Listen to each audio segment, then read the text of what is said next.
प्रिय छात्रों, नमस्कार। आज हम आपके लिए जो प्रॉब्लम सॉल्व कर कर दिखला रहे हैं वह कक्षा 11 की गणित की एनसीईआरटी की हिंदी संस्करण की पाठ्य पुस्तक से लिया गया है। आज की प्रॉब्लम जो है वह प्रश्नावली 2.1 की छठी प्रश्नावली है, जो है 39 पेज पर है। क्लियर?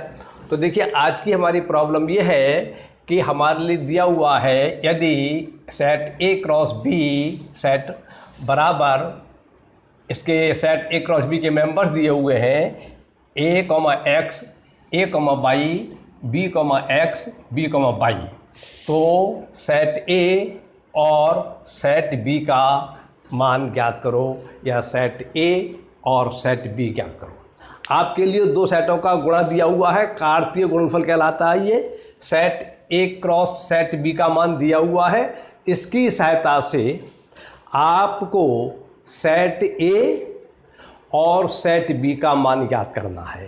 अर्थात आपको ये ज्ञात करना है सेट ए में कौन कौन से अवयव हैं और सेट बी में कौन कौन से अवयव हैं। क्लियर?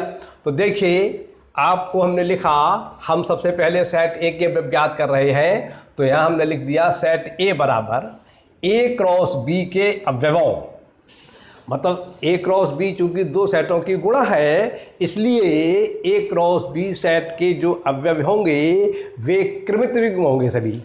तो अवयवों जो कि कृमित युग्म हैं के प्रथम घटकों का समुच्चय, समुच्चय ए जो है उसके अंदर वे अवयव आएंगे जो ए क्रॉस बी के अवयव जो कि कृमित युग्म हैं उसके जो प्रथम अवयव हैं वे आएंगे। ये तो हमने एक प्रकार से लैंग्वेज में लिख दिया, फिर इसको दूसरे प्रकार से लिख रहे हैं। इसका मतलब ये हुआ सेट ए बराबर होगा A comma X, A comma Y, B comma X और बी कॉमा बाई के प्रथम घटकों का समुच्चय। ये हमारे पास 1 2 3 4 कृमित युग्म हैं। इनके जो प्रथम अवयव हैं उनका हम एक सेट बना लेंगे, तभी हमारे लिए सेट ए प्राप्त हो जाएगा। तो सेट ए बराबर कितने को होगा? इसका प्रथम अवयव कौन सा है हमारा? ए। इसका प्रथम अवयव कौन सा है? ए। इसका प्रथम अवयव कौन सा है? बी। इसका प्रथम अवयव कौन सा है? बी।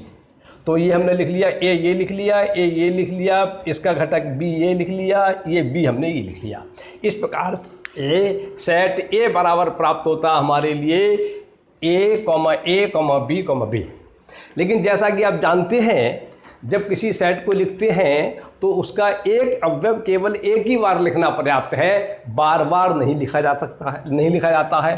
तो यहाँ पर जो हमने लिखा था उसके हिसाब से तो ए कॉमा बी आ गई, लेकिन जब हम इसका आंसर लिखेंगे तो ये आंसर लिखना अच्छा नहीं है। इसके लिए हम इसमें से एक ए ले लेंगे और इन दोनों बी में से एक बी ले लेंगे, तब सेट ए बराबर प्राप्त हो जाएगा हमारे लिए ए कॉमा बी, मजली ब्रैकेट ए कॉमा बी। इस प्रकार से ये हमारा सेट ए का मान निकल आता है जो प्रश्न में पूछा गया है। अब देखिए, सेट बी बराबर होगा ए क्रॉस बी के अवयवों जो फिर कृत्रिम होंगे। ए क्रॉस बी के जो अवयव होंगे वो ऑर्डर्ड पेयर होंगे। उन ऑर्डर्ड पेयर्स का जो दूसरा एलिमेंट्स है, दूसरा तत्व है, दूसरा घटक है, उसको ले लेंगे हम। तो वो जो है सेट बी के उनका सबको समुच्चय बना लेंगे। तो उससे फिर जो हमारे लिए सेट बी प्राप्त हो जाएगा कि दूसरे के घटकों का समुच्चय। तो इसका मतलब क्या हुआ? इसके अवयव कौन कौन से हैं क्रॉस बी के? A comma X, A comma Y, B comma X और बी कॉमा बाई के दूसरे घटकों का समुच्चय, द्वितीय घटकों का समुच्चय। इसके दूसरे घटक कौन कौन से हैं? इसमें एक्स है, इसमें बाई है, इसमें एक्स है, इसमें बाई है।